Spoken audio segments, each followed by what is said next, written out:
Samir was actually on Chopped on the Food Network, and now we are in his restaurant called Beit Rima in San Francisco. Good to see now, you. congratulations on getting on the show Chopped. What was that experience like for you?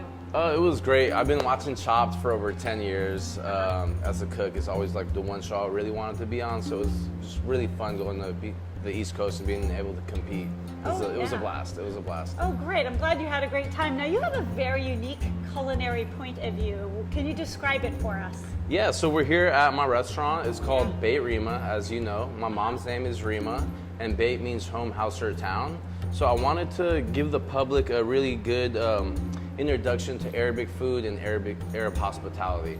I think it's so sweet that you always have a portrait of your mom in every restaurant.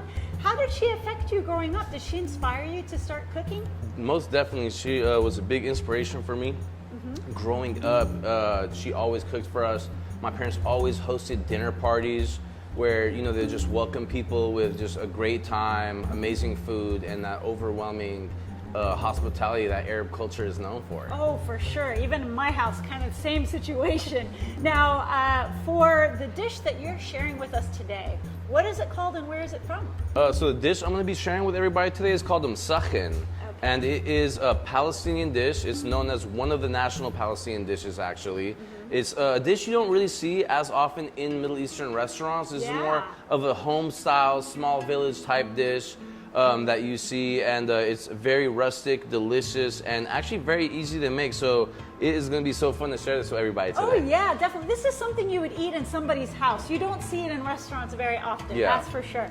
So you start with some chicken. It looks like bone-in chicken with the skin? Exactly. And thigh? Or breast, or does it matter? Exactly. Bone-in, skin on thigh is what I like to use. Okay. So we're just going to go ahead and show how we season this. You want to go and help me out with salt and pepper here, Blanche? Thank you so much. Just sprinkle some salt and pepper.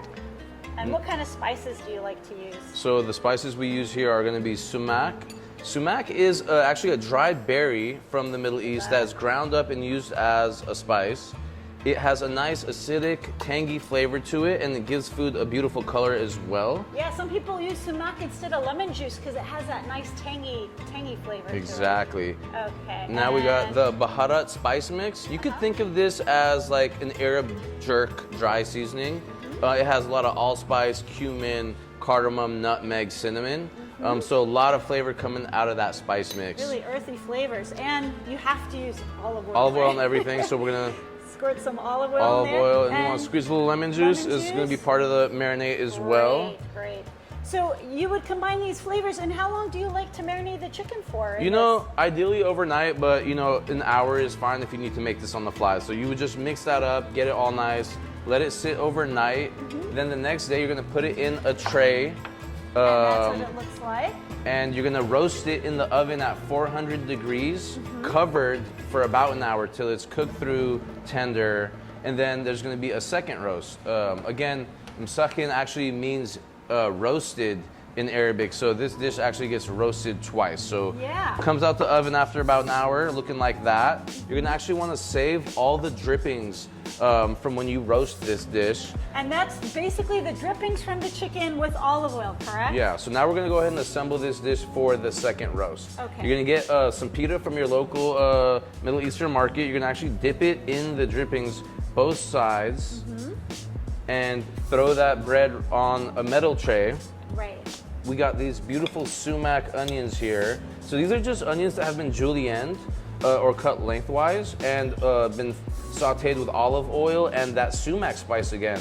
So that's gonna give it a nice tangy, sweet and sour flavor and a beautiful color. Then you're gonna get your roasted chicken and just throw it on top of those onions.